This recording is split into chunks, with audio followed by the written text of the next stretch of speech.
Hello students, I am Suraj Singh from E for exam classes.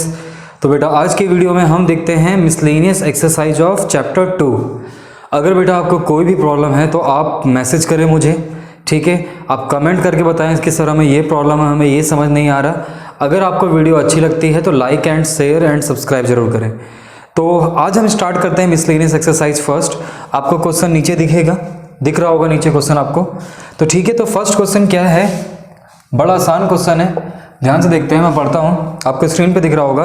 The relation F defined by, जो हमारे पास relation F है वो defined, इसमें जो एफ एक्स लिखा हुआ है बेटा वो लिखा हुआ है x square x less than equal than 3 greater than equal than 0, और जो यहाँ पे x है वो less than equal than 3 greater than equal than 3 और लेस देन इक्वल देन 10, ठीक है। और यहाँ पे 3x। इसके बाद इसने बोला है कि the relation g is defined as gx, भी दे रखा है यहाँ पे,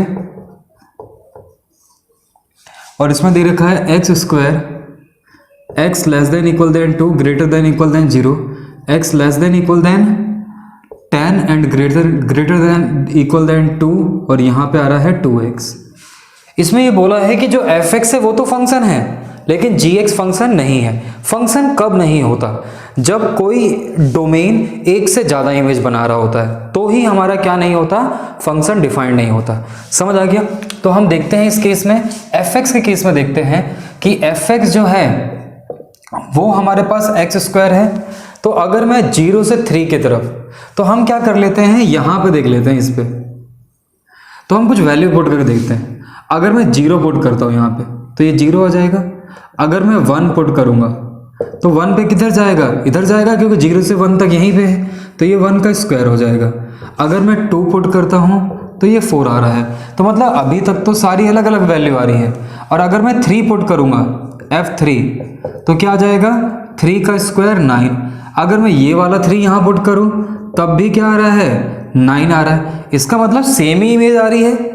मतलब ये दो एलिमेंट नहीं है, दो डोमेन नहीं है, एक ही डोमेन है। इसे दो मत लेना, ये एक ही डोमेन है। तो आप देख सकते हो 0 पे भी अलग आया, 1 पे भी अलग आया, 2 पे भी अलग आया, 3 पे 9, यहाँ भी 3 पे 9, मतलब एक ही जैसे हैं तो अलग ही आ रहा है। 4 पे ही आ जाएगा 12, तो ये सेम नहीं आएगा। तो yes fx is a function, ठीक है। ये रिलेशन जो है ये फंक्शन भी है। अब इस रिलेशन में देख लेते हैं कि ये फंक्शन है या नहीं है। अगर मैं g0 की वैल्यू देखूं, g0 की वैल्यू, तो g0 की वैल्यू क्या आएगी, 0 का स्क्वायर 0। g1 की वैल्यू देखूं अगर मैं, तो 1 का स्क्वायर 1। g2 की वैल्यू देखूं तो क्या आ रहा है यहाँ पे 4, मतलब 2 का स्क्वायर 4। और मैं अगर यहाँ g2 की वैल्यू देखूं तो 2 इंटू 2 क्या आ रहा है, 4 आ रहा है। और एक मिनट, ये मैंने सही लिखा है, यहाँ पे ये गलत है बेटा, ये 3x है, तो यहाँ पे 3, तो यहाँ पे आ गया बेटा 6। अब देखो 2 पे 2 इमेज बन गए, मतलब यहाँ 0 1 2, 2 पे यहाँ पे 4 भी बन गया, 6 भी बन गया, और ये तो पॉसिबल ही नहीं है। तो yes, here gx is not a function. समझ आया? फंक्शन की कंडीशन क्या होती है? फंक्शन की यही कंडीशन होती है कि कोई भी डोमेन का एलिमेंट एक से ज़्यादा इमेज नहीं बनाना चाहिए। सिंगल डोमेन एक से ज़्यादा इमेज नहीं बनाना चाहिए। और यहाँ पे देखो 2 ने 4 भी बना दिया, 2 ने 6 भी बना दिया, इट इज़ नॉट पॉसिबल। तो बेटा अब देखते हैं ये सेकंड क्वेश्चन। तो इस क्वेश्चन में आपको दिख रहा है f x equal to x square, f 1.1, मतलब f के अंदर 1.1, f के अंदर 1, फिर 1.1 माइनस 1। इसका मतलब क्या है कि हमें किस किस की वैल्यू निकालनी पड़ेगी, 1.1 और 1 की। तो मैं यहाँ पे f 1.1 की वैल्यू निकालूंगा, तो मैं क्या करूँगा, ये x की वैल्यू है तो x की जगह में 1.1, तो 1.1 पुट करो, तो 1.1 का होल स्क्वायर क्या आएगा, 1.21। अब 1.1 का स्क्वायर 1.21, 1 का स्क्वायर, अब यहाँ पे x की वैल्यू क्या है, 1 है, तो 1 का स्क्वायर क्या आएगा बेटा, 1 आएगा। और यहाँ पे 1.1 माइनस 1, 1.1 माइनस 1 क्या आ जाएगा, 0.1। समझ आइए क्वेश्चन आपको?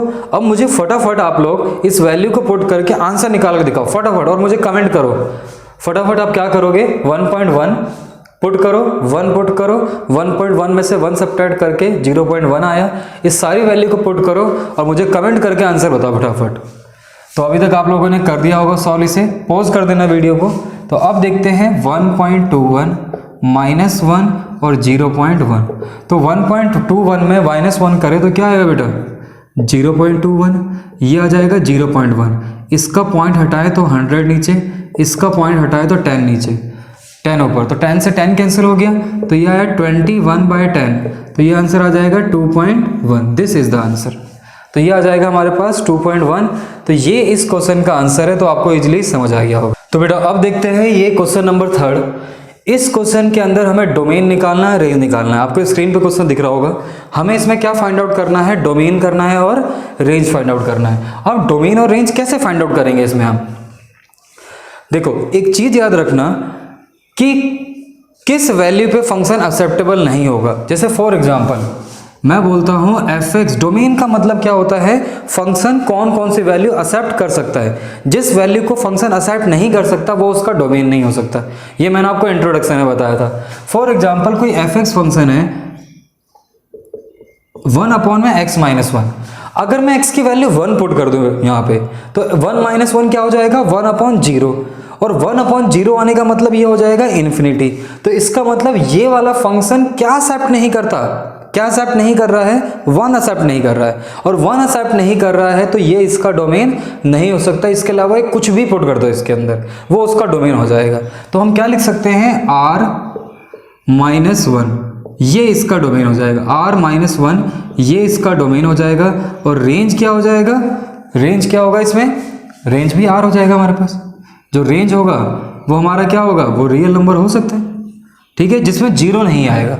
तो आप कह सकते हो सब्ट्रैक्ट 0, आप कुछ भी पुट कर लो 0 कभी नहीं आएगा। तो ठीक है, तो ये समझ आया, क्योंकि 0 भी पुट करोगे तो 1/-1 आ जाएगा।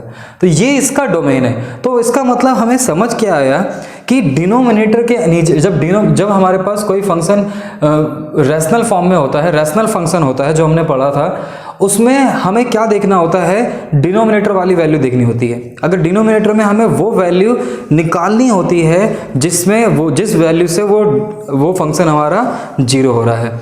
तो यहाँ देखो ये हमारे पास डिनोमिनेटर है। अगर मैं इसको सॉल्व करूँ, ऊपर वाले से तो मतलब ही नहीं है, हमें ऊपर 0 आ जाए कोई मतलब ही नहीं है, नीचे 0 नहीं आना चाहिए। तो हमें पता है इसको सॉल्व करेंगे मिडल टर्म स्प्लिटिंग से, तो ये आ जाएगा 6x - 2x + 2। और फटाफट इसके सॉल्व करके मुझे बताओ, मुझे इसके फैक्टर करके बताओ। इसके फैक्टर तो चलो मैं कर देता हूँ, x - 6 और x - 2 आएगा। तो आप लोग मुझे ये बताओ इसमें कि कौन कौन सी वैल्यू हमें r में से सब्ट्रैक्ट करनी, मतलब डोमेन क्या होगा इसका, फटाफट बताओ। फटाफट इसका मुझे क्या बताओ आप लोग, डोमेन क्या सब्ट्रैक्ट करना पड़ेगा r में से।